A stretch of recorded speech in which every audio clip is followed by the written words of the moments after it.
बिस्मिल्लाहिर्रहमानिर्रहीम।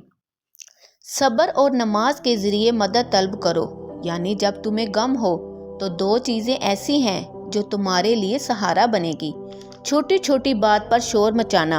अल्लाह ने फरमाया, अपने आप को रोकना सीखो, सब्र करना सीखो, दर्जे मिलेंगे।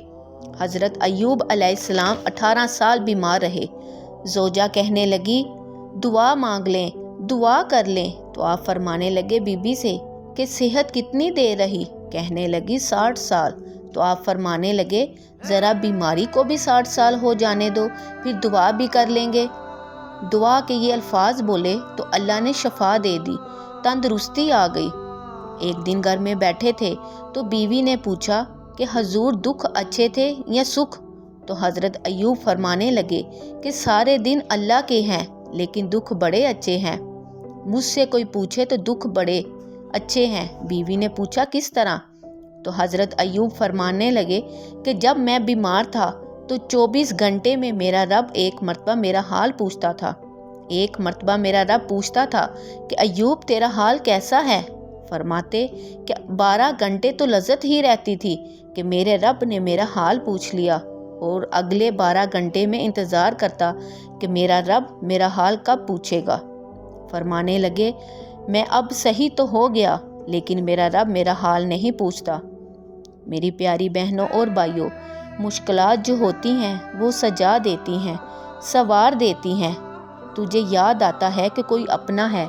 जब जब कोई तकलीफ़ होती है तो दिल करता है कि कोई अपना कंधा हो जहाँ मैं सर रख के रोऊं। किसी दरवेश से किसी ने पूछा कि अपना कौन होता है? तो वो कहने लगे, जो तुझे दुख में याद आए वो तेरा अपना है। तेरा दिल चाहे कि मैं उसको फ़ोन करूं और वो तेरा दुख समझ ले। मुश्किलात के बाद अल्लाह जो आसानी देगा। हज़रत इब्राहीम अलैहिस्सलाम को आग में फेंका गया। हज़रत इब्राहीम को सताया भी गया, लेकिन जब इन मुश्किलात से गुज़रे तो मेरे रब ने उनको अमाम बना दिया। पूछा गया, या अल्लाह किस तरह की अमामत दी? तो फरमाने लगे, इतनी आला शान अता की कि रब ने अपना लाडला महबूब को इब्राहीम की नस्ल से पैदा किया, जिसने मुस्तफ़ा को उनकी नस्ल से पैदा फरमा दिया, क़यामत तक उनका वक़ार बना दिया। अल्लाहुम्मा सल्लि अला मुहम्मदिन वला आलिहि मुहम्मद कमा सल्लैता अला इब्राहीम वला आलि इब्राहीम। उनकी अज़मत और बढ़ा दी, इसीलिए कि वो आजमाइशों से गुज़र कर आए थे। फिर जो आसानी दी, नबी पाक ने दीनी इब्राहीम की बहुत सारी चीज़ों को रखा और कहते, मैं वलीयत इब्राहीमी से हूँ। जब कोई तकलीफ़ सह कर आता है उसके लिए जो अज्जर होता है। लोग समझते हैं कि फ़लाँ शख्स मुश्किल में है तो मुश्किल में ही रहेगा। मेरा अल्लाह फरमाता है कि मैं एक मुश्किल देकर दो आसानियाँ भी दूंगा। मुश्किल को ना देखो, उसकी आसानियाँ भी देखो।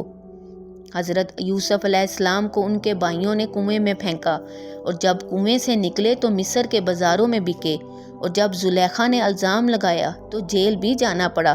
कितनी खटन ज़िंदगी थी, लेकिन मेरे अल्लाह को कुछ और ही मंजूर था। कुएं में गिरने वाले, बाज़ार में बिकने वाले, जेल में जाने वाले, इल्ज़ाम लेने वाले यूसुफ को अल्लाह ने उसी मिस्र का बादशाह बना दिया। अल्लाह पाक ने उसी मिस्र का बादशाह भी बना दिया। उसके लिए थोड़ा सा जतन करना पड़ता है, थोड़े मुश्किल हालात से गुज़रना पड़ता है, थोड़ी आजमाइशों का रूप देखना पड़ता है। हम चाहते हैं कि हमें छेड़े कोई ना, हमें तकलीफ़ कोई ना आए, ये हो नहीं सकता। मेरी बहनों और भाइयों, मुश्किलात तो इंसान को संवारती हैं, वो निखारती है। दर्जनों और बीसों लोग ऐसे हैं जिनकी औलाद नहीं, लेकिन नाम उनका उनसे भी ज़्यादा है जो साहबे औलाद हैं। यहाँ लोग परेशान हो जाते हैं कि औलाद होगी तो ये होगा, फ़लाँ होगा तो ये होगा। ऐसी कोई बात नहीं। मेरे पास पैसे होते तो मैं अपनी माँ का इलाज ज़रूर करवाती। जो मालदार होते हैं तो क्या वो बीमारी से नहीं मरते? क्या उनको हज़रत इज़राइल उनको छोड़ जाते?